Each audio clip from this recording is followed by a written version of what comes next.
Permisi Bu. Iya, silakan Mbak, silakan masuk. Silakan duduk, duduknya yang mana? Sudah? Oke. Sudah dinyamankan Mbak duduknya? Sudah ada ya. Oke, ini benar dengan Mbak Lita ya Mbak ya, yang kemarin kita janjian di WA. Iya benar Bu. Oke Mbak, sebelumnya saya ingin tahu terlebih dahulu bagaimana kabar Mbak Lita hari ini? Hari ini alhamdulillah baik sih Bu. Baik ya Mbak ya, alhamdulillah Mbak kalau begitu. Lalu untuk mood Mbak Lita sendiri nih, gimana moodnya kalau misalkan saya beri nomor 1 sampai 10, di angka berapa Mbak mood hari ini? Sepertinya 7 sih. 7 ya Mbak ya. Kenapa Mbak kok milih angka 7?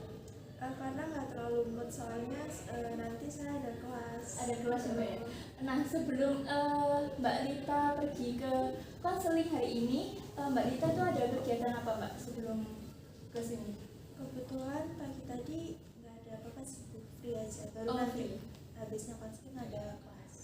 Berarti Mbak Lita ini menyempatkan waktunya ya Mbak ya, sebelum kelas menyempatkan waktunya untuk datang konseling bersama saya gitu ya Mbak ya. Iya. Saya mengapresiasi sekali untuk Mbak Lita karena sudah bersedia untuk hadir pada sesi konseling di siang hari ini ya Mbak.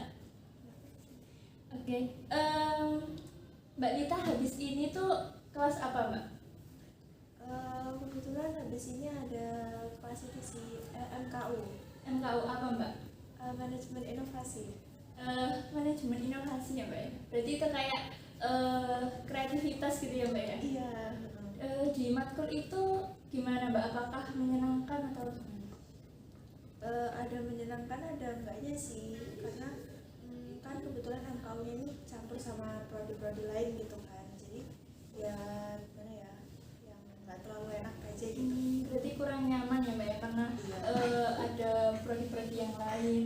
Untuk prodi Mbak Lita sendiri di situ apakah banyak atau hanya sedikit Mbak? Kebetulan nggak terlalu banyak sih, lebih banyak dari prodi lain sih. Jadi memang campuran dari beberapa prodi, dan prodi Mbak Lita kebetulan sedikit, yang membuat Mbak Lita itu kurang nyaman ya berada Iya. di kelas itu gitu ya Mbak ya. Oke. Lalu kita kan tadi hanya tahu sebatas nama aja ya Mbak ya. Jadi di sini kita akan berkenalan lebih dalam lagi. Sebelumnya perkenalkan, nama saya Yunita Diaryani, bisa dipanggil Yunita. Dan di sini Mbak Lita akan berkenalan nama lengkap, terus mungkin nama panggilan juga, dan dari universitas mana mungkin, dan juga jurusan apa Mbak Lita. Nama saya Zura Pramadara Madania, biasanya dipanggil Lita. Terus kebetulan saya dari Universitas Negeri Malang, jurusan Administrasi Pendidikan. Oke, berarti Mbak Lita ini di Universitas Negeri Malang, Administrasi Pendidikan ya Mbak ya. Iya. Di semester berapa Mbak kalau boleh tahu? Kebetulan masih semester 2. Semester 2, berarti masih maba gitu ya Mbak ya. Oke. Gimana Mbak kuliahnya di prodi Administrasi Pendidikan? Apakah memang Mbak Yura ingin di prodi itu atau gimana? Di prodi ini sebenarnya ya enak sih. Kebetulan juga emang ini prodi yang saya pengenin. Berarti prodi impian Mbak Yura ya. Iya. Mbak, sebelumnya Mbak Yura ini kan di Universitas Negeri Malang. Sebelumnya Mbak Yura ini pernah nggak sih ikut sesi konseling gitu? Kalau nasi konseling kebetulan ini baru pertama kali sih. Baru pertama ya Mbak ya. Oke, jadi sebelumnya apakah Mbak Zura ini tahu, Mbak Lita, mohon maaf, Mbak Lita ini tahu sesi konseling itu apa? Nggak terlalu tahu sih, cuman paling tahu kayak ya udah curhat-curhat aja gitu. Jadi sesi curhat gitu ya Mbak ya, Mbak Lita. Oke, jadi saya ingin menjelaskan lebih detail terkait sesi konseling yang akan kita laksanakan pada hari ini. Jadi konseling itu merupakan suatu proses bantuan dari konselor kepada konseli untuk menyelesaikan masalah dari konseli. Tapi perlu diingat juga Mbak, bahwa konselor di sini tuh hanya menjadi fasilitator saja. Jadi semua solusi itu ada di tangan konseli. Jadi konselor hanya membantu konseli untuk menemukan solusi tersebut. Apakah bisa dipahami Mbak? Bisa. Bisa, oke. Di sesi konseling ini juga ada asas-asas yang perlu kita ketahui dan juga kita sepakati bersama. Yang pertama itu ada asas kesukarelaan. Nah, Mbak Lita datang ke sini itu atas kemauan diri sendiri, kesukarelaan diri sendiri atau bagaimana, Mbak? Kemauan diri sendiri sih datang ke sini. Oke, berarti Mbak Lita ini datang ke sini atas kemauan diri sendiri, kesukarelaan diri sendiri ya, Mbak ya. Nah, lalu asas yang kedua itu ada asas keterbukaan. Karena Mbak Lita tadi kebetulan datang ke sini karena kesukarelaan dan kemauan diri sendiri, jadi Mbak Lita di sini diharapkan untuk bisa terbuka ya, Mbak ya, atas semua permasalahan Mbak Lita. Jadi Mbak Lita di sini tidak ada yang ditutup-tutupi permasalahannya, tidak perlu malu juga untuk mengutarakan semua permasalahan yang dialami oleh Mbak Lita. Apakah bisa dipahami, Mbak? Bisa. Lalu asas yang ketiga itu asas kerahasiaan. Jadi Mbak Lita itu tidak perlu khawatir menceritakan semua masalahnya kepada saya, karena di sini kita menjunjung tinggi ya, Mbak ya, asas kerahasiaan. Jadi Mbak Lita menceritakan apapun itu tidak akan tersebar ke manapun. Jadi hanya kita berdua saja yang tahu permasalahan ini. Bisa dipahami ya, Mbak ya? Iya Bu, bisa. Oke. Lalu dari perbincangan kita kemarin di WhatsApp ya, Mbak ya, saya itu sudah memberikan asesmen ya kepada Mbak Lita ya. Saya sudah menanyakan garis besar cerita atau permasalahan yang Mbak Lita ini alami. Dari asesmen tersebut itu saya bisa menangkap bahwa permasalahan Mbak Lita ini terkait Mbak Lita ini kayak sulit percaya ke orang lain, karena Mbak Lita ini pernah mencoba berpercaya tapi dikecewakan gitu ya, Mbak ya. Apakah benar? Iya. Benar seperti itu ya, Mbak ya. Oke.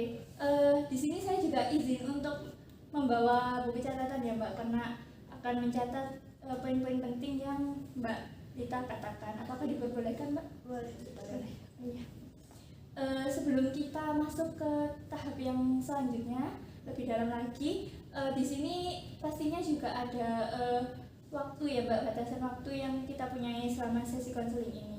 Jadi waktu yang kita punya hari ini tuh ada 40 sampai 60 menit saja. Jadi saya harapkan bahwa kita itu dapat memaksimalkan waktu tersebut dengan sebaik mungkin, karena waktu itu sangat penting ya, Mbak, buat kita. Tapi tidak perlu khawatir jika permasalahan Mbak Lita ini tidak bisa diselesaikan dalam waktu sesi konseling kali ini. Kita bisa melanjutkan ke sesi konseling selanjutnya. Apakah bisa dipahami dan disepakati, Mbak? Bisa. Oke, kembali lagi ke asesmen tadi ya, Mbak ya. Jadi kan masalah Mbak Lita ini tentang sulit percaya ke orang lain karena pernah dikecewakan gitu ya, Mbak ya. Nah, bisakah Mbak Lita ini menceritakan lebih detail lagi terkait permasalahan yang Mbak Lita alami? Apakah Mbak Lita ini sebelumnya memang pernah mengalami pengalaman yang seperti itu? Jadi ini berawal dari saya SMA sih Bu. Di SMA tuh kan saya punya kayak bisa bilang circle gitu kan, kayak pertemanan yang cukup banyak orangnya gitu. Nah tapi dari circle itu saya tuh cuma percaya sama satu orang gitu. Soalnya saya tuh udah temenan sama dia tuh dari SMP Bu. Tapi ternyata pas saya coba buat curhat ke dia, kayak nyeritain masalah saya tuh sama dia tuh nggak dikip sendiri, dibilangin ke teman-teman saya yang lainnya gitu. Ya meskipun masalahnya sebenarnya waktu itu nggak terlalu personal gitu, nggak terlalu berapa sih, cuman kan saya merasa kayak kecewa gitu loh, kayak saya tuh udah percaya dia tapi sama dia tuh dibilangin ke teman-teman yang lain. Nah terus saya kagetnya tuh waktu itu pas kita lagi kumpul, tiba-tiba teman-teman saya yang lain itu kayak ngebahas masalah yang saya ceritain ke teman saya yang saya percaya ini. Terus kayak saya kaget kan, kayak mereka tahu dari mana gitu, padahal saya nggak cerita ke mereka. Terus pas saya tanya ke teman saya yang lagi ngomong itu, ternyata katanya tahu dari teman saya yang satu ini.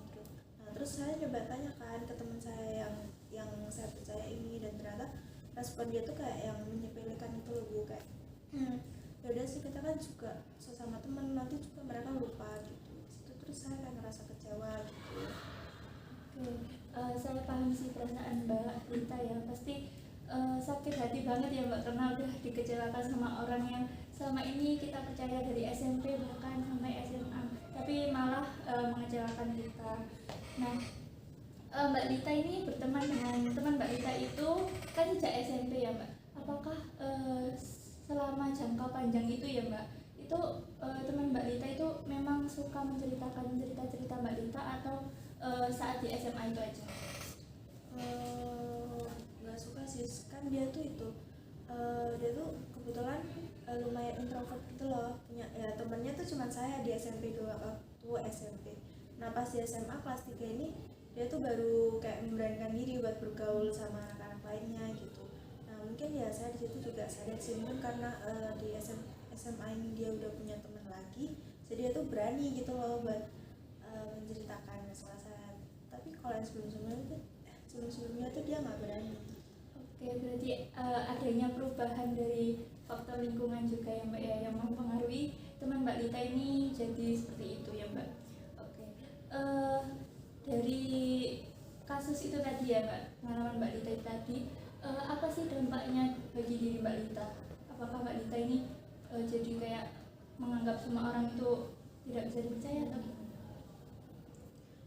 Iya sih, saya nganggap kayak semua orang tuh kayak sulit buat dipercaya gitu.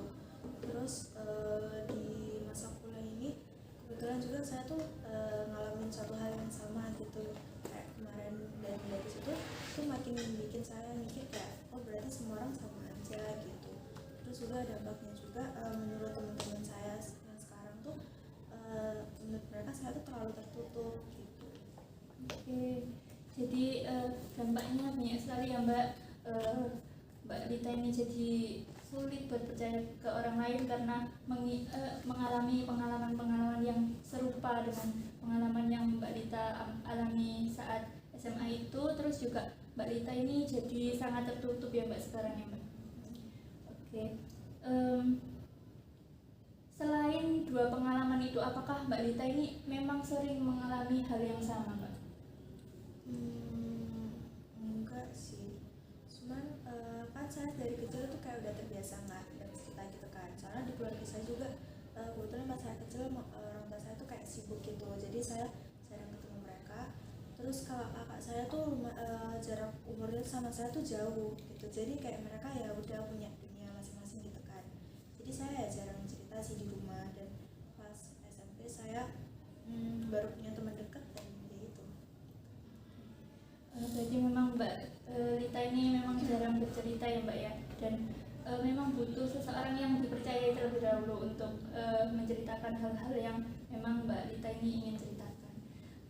Dari peristiwa-peristiwa tersebut, menurut Mbak Lita itu apa sih peristiwa yang memicu Mbak Lita ini buat saya nggak mau deh cerita sama orang itu gitu? Yang paling aku dikecewain tadi itu, saya merasa juga itu sih takut membebani mereka sih, karena kan ya saya tahu kayak tiap orang kan pasti punya beban gitu kan. Saya takutnya kalau saya di masa kuliah ini ya ceritain masalah saya atau perasaan saya ke teman-teman saya, takutnya kayak mereka tuh makin terbebani gitu, kayak udah punya masalah sendiri terus ketambahan masalah saya gitu. Jadi memang Mbak Lita ini merasa nggak enak gitu ya Mbak ya, takut membebani teman-teman Mbak Lita dengan cerita atau masalah Mbak Lita gitu. Mbak Lita ini memang tertutupnya ke semua teman Mbak Lita atau memang ada teman-teman tertentu yang mungkin Mbak Lita masih bisa menceritakan hal-hal yang nggak bisa Mbak Lita ceritakan ke orang lain? Kalau sekarang rasanya nggak ada sih, karena kayak ya udah saya benar-benar nggak pernah cerita apa-apa gitu. Mungkin kalau sama teman-teman dekat saya sekarang ya cerita, cuman kayak yang cerita yang udah garis besar aja, kayak misalnya kayak aku lagi gini, cuman nggak cerita yang detail saya kenapa dan gimana gitu. Jadi memang nggak ada ya Mbak ya teman yang Mbak Lita percaya sepenuhnya gitu ya Mbak ya saat ini. Oke, apakah Mbak Lita ini bisa menceritakan kapan sih terakhir kali Mbak Lita merasakan dikecewakan sama orang lain itu? Terakhir pas awal-awal kuliah sih. Saya kan kebetulan punya kenalan gitu sama kakak tingkat gitu kan. Terus kebetulan tuh ya kita sering ngobrol juga kan. Lama-lama dia tuh sering ceritain permasalahan dia awalnya. Terus disitu saya mikir kayak oh berarti dia udah percaya saya gitu kan. Terus saya tuh kayak berani buat percaya ke dia juga. Terus kayak saya aja gitu. Cuman pas lama-kelamaan pas saya nyeritain tentang ya permasalahan saya yang lama-lama itu, tiba-tiba sama dia tuh diceritain ke orang lain juga gitu. Dan orang lain yang dia ceritain ini kan nggak terlalu dekat sama saya gitu kan, dia tuh kayak nanyain ke saya gitu, kamu pernah gini ya, kamu gini gitu. Sekarang saya kan saya kayak kaget kan, terus saya nanya ke orang ini, kok diceritain gitu, terus ya responnya kata sama aja, nanti juga lupa gitu. Jadi kayak saya sama ya merasa ya kecewa aja sih.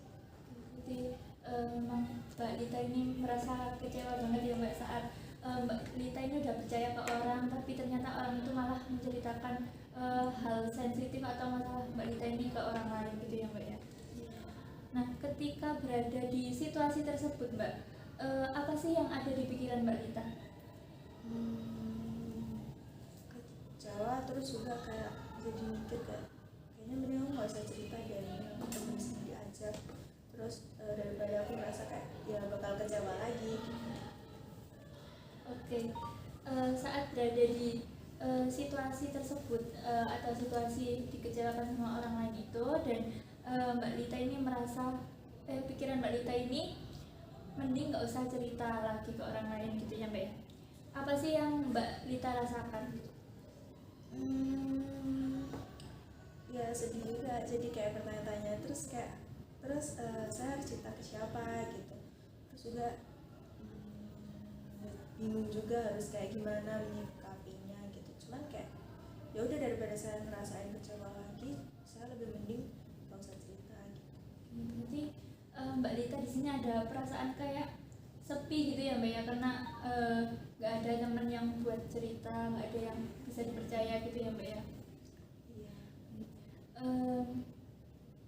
Berarti hal tersebut itu sangat mengganggu ya aktivitas Mbak Lita atau mengganggu keseharian Mbak Lita? Kalau keseharian nggak terlalu mengganggu sih, mungkin mengganggunya tuh kalau malam aja sih. Kalau lagi kayak kalau selain malam tuh kayak pas lagi capek gitu loh, terus kayak kalau pas pulang di kos terus diem sendiri, terus kayak ya kerasa gitu kayak ya saya harus cerita ke siapa, saya harus kemana gitu. Cuman ya karena saya takut tadi itu jadi saya lebih milih ya udah, kalau nggak nangis ya kan nonton TikTok gitu sih. Berarti Mbak Lita ini terkadang setiap malam itu overthinking gitu ya Mbak ya, kayak bingung mau cerita hari-hari ini ke siapa karena kesepian juga, nggak ada teman yang bisa dipercaya gitu Mbak ya. Berarti itu termasuk ke dalam emosi negatif yang tidak sehat ya Mbak, karena Mbak Lita ini tiap malam overthinking dan mungkin sampai tidak bisa tidur Mbak, atau tidurnya terlalu larut gitu Mbak. Kadang kalau udah bener-bener yang kepikiran banget tuh ya nggak tidur, kayak susah buat tidur karena kayak kalau tidur tuh malah kepikiran. Jadi kayak saya lebih milih kayak ya udah nggak tidur sambil nonton TikTok gitu sih. Mbak, berarti Mbak Lita ini udah mengalami emosi negatif yang tidak sehat ya Mbak. Emosi negatif ini ada dua ya, saya jelaskan terlebih dahulu. Ada emosi negatif yang sehat dan ada emosi negatif yang tidak sehat. Nah, Mbak Lita ini sudah memasuki di emosi negatif yang tidak sehat. Emosi negatif yang tidak sehat itu seperti apa? Nah, emosi negatif yang tidak sehat itu ketika Mbak Lita ini sedih atau overthinking secara berlebihan gitu Mbak, apalagi sampai mengganggu aktivitas Mbak Lita, apalagi tidak bisa tidur itu tadi ya Mbak ya, itu sangat mengganggu pastinya kebesokan harinya pasti akan telat bangun atau gimana gitu kan, mengganggu aktivitas Mbak Lita. Jadi itu akan mengganggu kesehatan fisik Mbak Lita, apalagi kesehatan emosional juga akan terganggu. Jadi Mbak Lita ini mengalami emosi negatif yang tidak sehat. Jadi kita akan bahas lagi itu, nanti akan dibahas lebih dalam lagi. Sekarang kita balik dulu ke permasalahan Mbak Lita ya, kita ulik lagi nih. Nah, pada saat Mbak Lita itu mengalami situasi dikecewakan sama orang lain itu, apa sih yang Mbak Lita lakukan pada saat itu? Yang dilakuin kayak ya nanya sih ke dia kayak kenapa kok gimana ya, kok ya kok di ceritain orang lain gitu loh, karena padahal kayak aku udah percaya kamu gitu. Terus ya karena respon dia yang kayak mengecewakan itu, jadinya saya kayak lebih milih kayak oh ya udah berarti orang ini nggak bisa dipercaya gitu. Terus mungkin lebih itu sih nggak apa ya, lebih milih nggak cerita lagi ke dia gitu. Tapi kalau dibilang temenan masih temenan, cuman ya lebih milih kayak ya udah menjaga jarak buat gak oversharing ke dia gitu. Oke, berarti Mbak Lita ini pertamanya kayak bertanya dulu ya, apa sih alasan dia melakukan hal itu. Terus Mbak Lita juga mulai sedikit menjaga jarak gitu ya sama dia, agar permasalahan Mbak Lita mungkin nggak disebar-sebarkan lagi gitu ya Mbak ya. Oke, sekarang kita akan membahas bagaimana sih pikiran itu dapat mempengaruhi perasaan dan juga perilaku kita. Nah, di sini ada, dalam konseling ini ada 3 komponen ya Mbak ya, yang saling terkait satu sama lainnya. Yaitu yang pertama ada peristiwa yang terjadi atau ini model ABC ya namanya Mbak. Jadi yang pertama ada A, itu antecedent atau peristiwa yang terjadi. Lalu yang kedua ada B. B itu belief atau keyakinan kita. Dan yang ketiga ada C, yaitu C ini consequence atau akibat emosional yang kita alami gitu ya Mbak ya, yang kita rasakan sekarang. Nah sekarang saya akan menuliskan model ABC yang dialami Mbak Yura atau dalam permasalahan Mbak Yura ya Mbak.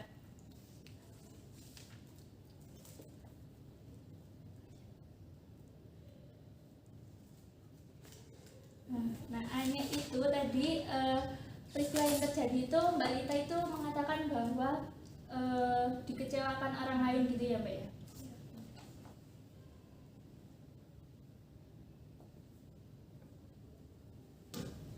Lalu B-nya atau keyakinan Mbak Lita tadi, Mbak Lita berpikir bahwa mending gak usah cerita lagi ke orang lain gitu.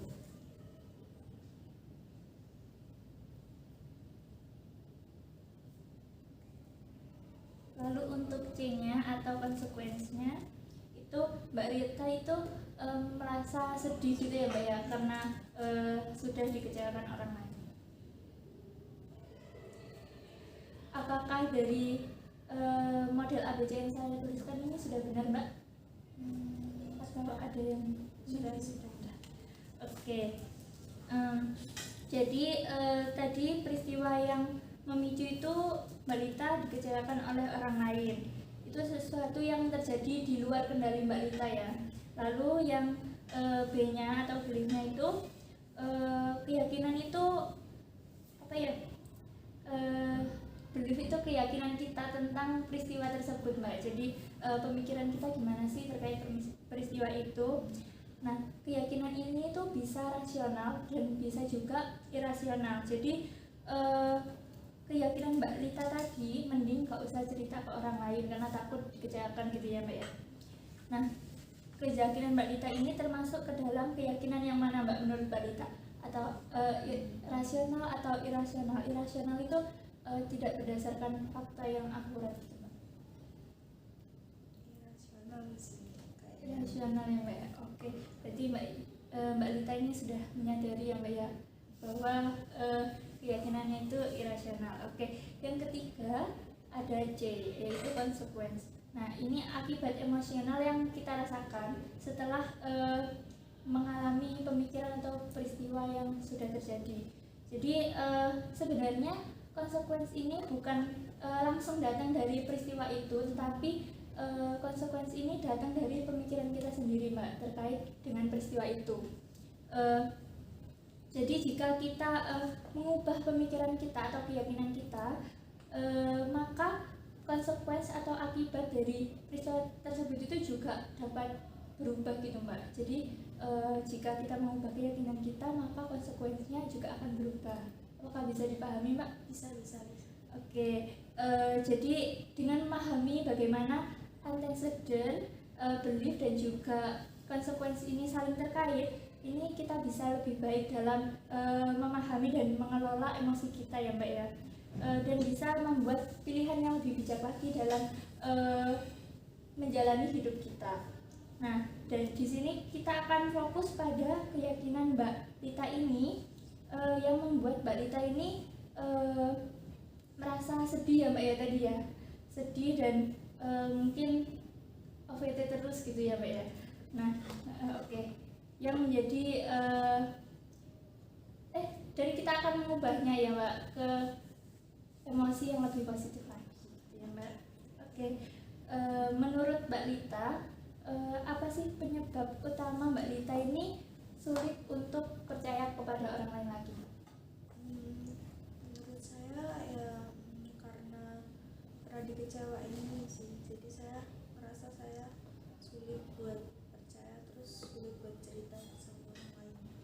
Oke, berarti Mbak Lita ini memang takut dikecewain lagi gitu ya Mbak, jadi sulit buat percaya ke orang lain. Nah, apa sih bukti yang mendukung bahwa Mbak Lita ini bahwa orang lain ini tidak bisa dipercaya atau bisa mengecewakan Mbak Lita?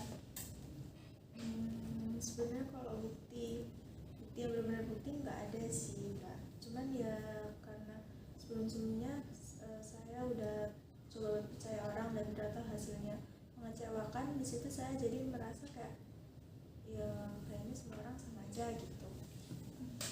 Berarti hanya karena hal itu ya Mbak ya. Iya. Nah itu jadi Mbak Yura, Mbak Lita, mohon maaf Mbak Lita ini memiliki pemikiran seperti itu. Oke, apakah Mbak Lita ini yakin bahwa Mbak Lita ini atau orang lain ini memang akan menyakiti atau mengecewakan Mbak Lita, atau hanya itu hanya ada di pikiran Mbak Lita aja? Kayak cuma di pikiran saya aja sih, karena saya belum tahu juga, karena untuk memulai buat percaya terus kayak memulai buat bercerita ke orang lain itu saya masih takut kan, jadinya saya nggak tahu dia bakal mengecewakan saya atau enggak. Nah dari perasaan Mbak Lita tadi ya kayak takut-takut itu, apakah hal itu berpengaruh terhadap rasa sedih yang Mbak Lita alami?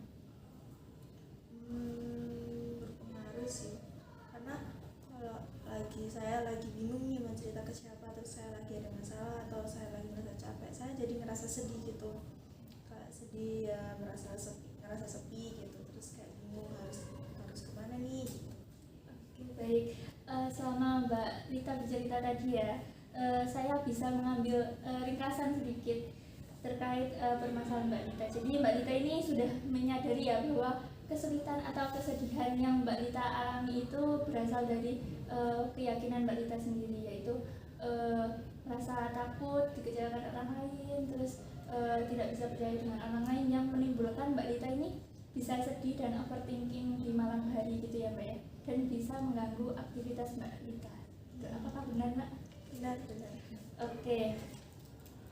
Saya bisa memahami perasaan Mbak Lita, karena memang hal tersebut itu membuat kita sulit banget percaya sama orang lain, karena ya sudah berkali-kali dikecewakan ya, jadi bingung gitu mau cerita ke siapa, takutnya nanti kejadian yang serupa gitu ya Mbak ya. Iya. Oke, jadi sekarang kita akan menetapkan tujuan terlebih dahulu ya Mbak, agar sesi konseling ini tuh berjalan dengan jelas dan memiliki tujuan yang jelas juga. Nah, kita juga di sini akan menentukan teknik yang tepat ya buat permasalahan yang Mbak Lita alami. Oke, apakah Mbak Lita ini siap? Siap ya Mbak. Nah, sekarang kita akan menentukan tujuan terlebih dahulu ya Mbak. Nah, dalam konseling ini, agar kita bisa fokus dan kita bisa memiliki arah dalam konseling ini, itu kita harus memiliki tujuan yang jelas. Nah, menurut Mbak Lita nih, apa sih yang Mbak Lita inginkan dan apa yang ingin Mbak Lita ubah? Saya pengen itu sih, pengen bisa terbuka lagi, pengen bisa cerita-cerita ke teman-teman saya, terus tanpa ngerasa takut bakal dikecewain gitu sih. Berarti Mbak Lita ini memang ingin bisa lebih terbuka lagi, lebih percaya sama orang lain tanpa takut untuk orang lain itu bakal mengecewain Mbak Lita gitu ya Mbak ya. Tujuan itu sangat bagus ya Mbak dan sangat realistis sekali. Jadi apakah sekarang Mbak Lita itu sudah siap untuk bekerja sama dengan saya untuk menuju tujuan yang sudah Mbak Lita katakan tersebut? Sudah siap ya Mbak ya. Oke, tadi Mbak Lita mengatakan bahwa orang lain itu dapat mengecewakan Mbak Lita, gitu ya Mbak. Dan Mbak Lita ini tidak mau terbuka lagi sama orang lain karena sudah pernah dikecewakan ya Mbak ya. Nah, saat ini mari kita bedah lagi ya Mbak lebih dalam terkait keyakinan itu. Apakah Mbak Lita berkenan? Berkenan ya Mbak ya. Oke, sekarang kita berbicara secara logika ya Mbak ya. Nah, apakah mungkin semua orang yang Mbak Lita temui mungkin ya, apakah semua orang itu berpotensi untuk mengecewakan Mbak Lita?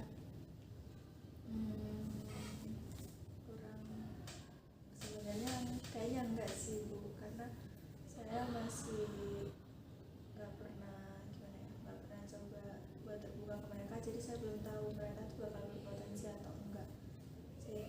Dan kayaknya mungkin nggak semua orang sih berpotensi gitu. Oke, berarti Mbak Lita ini tidak yakin ya bahwa semua orang itu akan mengecewakan Mbak Lita ya Mbak. Oke, jadi pemikiran tersebut atau keyakinan yang Mbak Lita alami itu tidak selalu benar ya Mbak ya? Kayaknya iya. Oke, sekarang mari kita lihat dari pengalaman Mbak Lita sendiri ya. Nah, apakah ada orang yang selama ini Mbak Lita itu pernah cerita ke dia dan orang itu dapat dipercaya Mbak? Pernah sih, meskipun ceritanya tuh nggak terlalu yang benar-benar benar-benar rahasia gitu, nggak benar-benar privasi, cuman sejauh ini dia masih bisa nge-keep masalah saya. Oke, berarti Mbak Lita ini mempunyai bukti ya bahwa ada orang yang bisa menjaga rahasia Mbak Lita dan tidak mengecewakan Mbak Lita gitu ya Mbak ya. Jadi Mbak Lita di sini sudah mempunyai bukti itu ya. Nah, apakah dengan Mbak Lita berpikir bahwa semua orang itu bakal mengecewakan Mbak Lita, itu membuat Mbak Lita ini hidup lebih nyaman lagi atau lebih tenang gitu? Enggak sih, saya merasa hidup saya lebih gimana ya lebih ya nggak ada tenang, nggak ada nyamannya. Soalnya ya dari pemikiran itu saya kan jadi milih buat nggak bercerita gitu, dan saya merasa saya kalau capek tuh kerasa semua gitu. Oke, berarti keyakinan Mbak Lita itu tidak membantu ya Mbak ya, bahkan malah mengganggu aktivitas emosional dan juga kesehatan fisik Mbak Lita ya Mbak. Oke, jadi dapat saya simpulkan bahwa keyakinan Mbak Lita ini memiliki suatu keyakinan yang tidak logis gitu ya Mbak ya. Jadi karena tidak semua orang itu seperti yang Mbak Lita pikirkan. Semua orang itu tidak mesti bakal mengecewakan orang lain gitu ya Mbak ya. Nah, dan itu juga tidak sesuai dengan bukti yang tadi Mbak Lita sudah katakan bahwa ada orang lain yang bisa dipercaya gitu ya Mbak ya. Dan ada teman yang bisa dipercaya dan bisa sportif ke Mbak Lita. Dan keyakinan Mbak Lita ini juga tidak bermanfaat bagi diri Mbak Lita karena bahkan bisa menyebabkan Mbak Lita ini overthinking, sedih, dan juga mengganggu aktivitas Mbak Lita. Oke, pada sesi kali ini kita akan mencoba satu teknik ya Mbak ya. Itu namanya teknik visualisasi. Nah, di sini agar Mbak Lita ini dapat memahami lebih dalam terkait perasaan Mbak Lita dan pikiran Mbak Lita. Apakah Mbak Lita ini mau mencobanya terlebih dahulu? Boleh. Oke, sekarang tutup mata Mbak Lita ya. Tutup secara perlahan. Oke. Lalu tarik napas dalam-dalam. Keluarkan Mbak. Nah, sekarang bayangkan Mbak Lita itu sedang berada dalam sebuah ruangan yang besar. Nah, ruangan ini tuh dikelilingi oleh tembok yang tinggi. Itu adalah tembok yang Mbak Lita bangun karena rasa takut dikhianati oleh orang lain atau takut dikecewakan oleh orang lain. Nah, sekarang Mbak Lita itu berada di tengah ruangan tersebut. Nah, lalu di luar tembok itu tadi, di luar sana itu ada seseorang yang Mbak Lita kenal. Seseorang ini mungkin cukup aman buat Mbak Lita. Dan orang ini tuh berusaha masuk ke tembok itu tadi. Dan dia itu berdiri di balik tembok. Nah, bayangkan Mbak Lita ini membuat celah kecil di tembok itu, lalu Mbak Lita bisa melihat wajah orang itu. Ekspresinya tidak mengancam Mbak Lita, dia hanya menunggu dengan tenang. Apa yang Mbak Lita rasakan sekarang?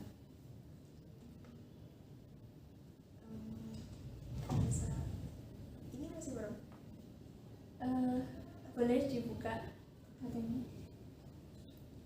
Merasa kayaknya saya bisa percaya aja mungkin, karena sejauh ini saya ngerasa belum pernah dikecewain sama dia.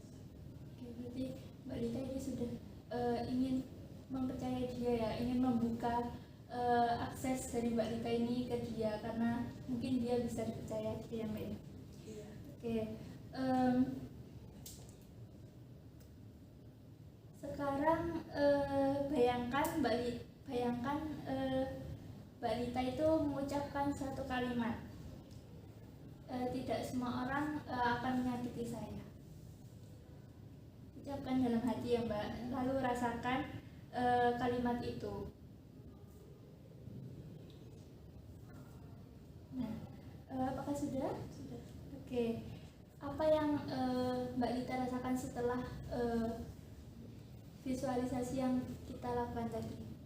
Merasa lebih tenang sih, karena sebelumnya saya punya pemikiran buat ngabur ke orang lain.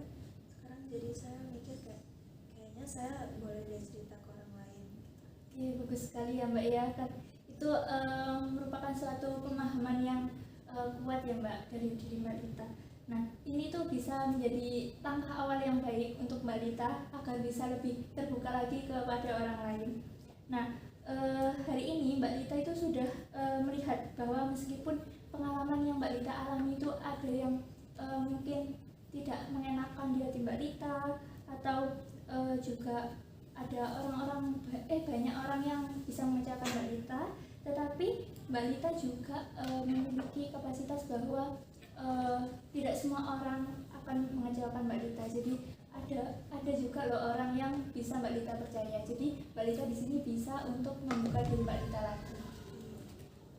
Ini ya.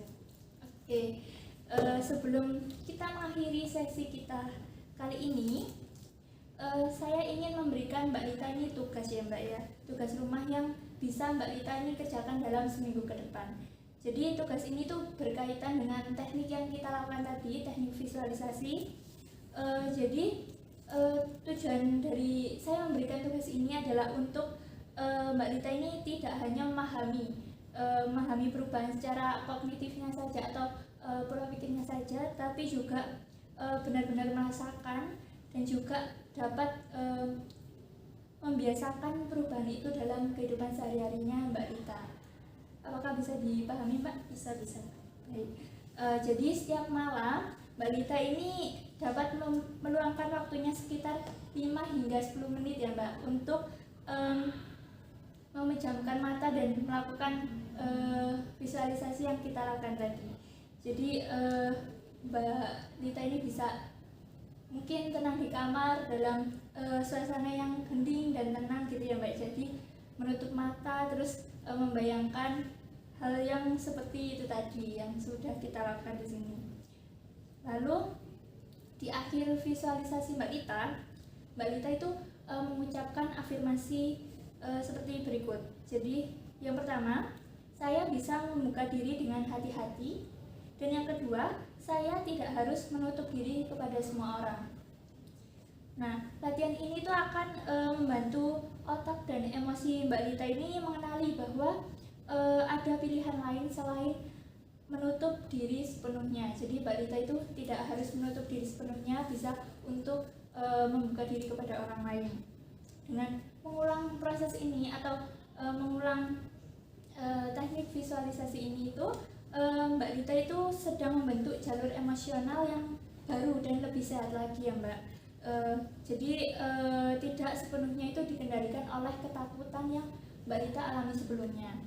Nah, setelah setiap latihan visualisasi tadi, Mbak Rita itu tuliskan juga di jurnal 3 hal berikut. Sebentar ya Mbak. Ini. Jadi Mbak Rita itu tuliskan emosi apa yang muncul setelah melakukan visualisasi, terus juga pikiran apa sih yang terbentuk atau yang muncul secara otomatis saat melakukan visualisasi tersebut, dan apa yang Mbak Rita pelajari atau sadari dari pengalaman visualisasi tersebut. Ini ya Mbak tugasnya. Oke, apakah bisa dipahami Mbak? Bisa. Nah, menuliskan pengalaman Mbak Rita di jurnal tersebut itu dapat membantu Mbak Rita ini bisa lebih menyadari terhadap proses perubahan yang terjadi ya Mbak. Dan ini juga dengan tugas rumah ini akan membantu saya juga dalam melihat proses perubahan dan progres Mbak Rita selama 1 minggu ke depan gitu ya Mbak ya. Oke, dengan melakukan latihan ini dengan rutin itu Mbak Rita akan lebih merasa percaya bahwa tidak semua orang akan mengecewakan Mbak Rita, dan dengan membuka diri kepada orang lain itu tidak tentu bahaya gitu ya Mbak. Jadi kita bisa mempercayai orang lain tanpa takut untuk dikecewakan lagi. Ini tugasnya berarti dikerjain setelah mendekati 1 minggu itu Kak? Tugasnya dikerjakan 1 minggu ini Mbak, full. Jadi setiap hari, setiap malam Mbak Rita itu melakukan hal itu ya Mbak. Oke, jadi apakah Mbak Rita sudah bisa memahami tugasnya dan bersedia untuk mengerjakan tugas ini selama 1 minggu ke depan? Paham dan bersedia. Oke, baik Mbak. Sejauh ini apakah ada yang ingin Mbak Rita sampaikan lagi? Kayaknya untuk hari ini udah sih, hanya itu aja. Oke, berarti sudah meluapkan semuanya ya, Mbak Rita sudah bercerita semuanya di sini. Jika sudah tidak ada, mengingat waktu yang kita miliki sudah terbatas juga ya Mbak. Jadi sesi konseling kita hari ini mungkin kita cukupkan sampai di sini terlebih dahulu. Silakan melanjutkan aktivitasnya kembali kuliah ya Mbak ya. Oke, semangat ya Mbak. Ya, terima kasih Bu. Lalu sebentar. Setelah ini jangan lupa untuk mengerjakan tugasnya ya Mbak selama 1 minggu itu. Dan jika di luar sesi konseling ini Mbak Rita ini mungkin kebingungan sama tugasnya, atau mungkin Mbak Rita ini membutuhkan bantuan saya, bisa untuk menghubungi saya. Tidak usah malu-malu karena di sini tuh saya akan selalu mendukung Mbak Rita ya Mbak. Untuk sesi selanjutnya akan disepakati hari apa Mbak? Apakah di hari yang sama dan jam yang sama atau gimana? Sepertinya bisa, tapi mungkin kalau ada perubahan jadwal saya info. Oke, berarti Mbak Rita nanti chat ke saya ya Mbak ya, untuk fixnya. Oke. Terima kasih ya Mbak Rita sudah meluangkan waktunya untuk hadir ke sini. Silakan melanjutkan aktivitasnya kembali. Terima kasih Mbak. Iya.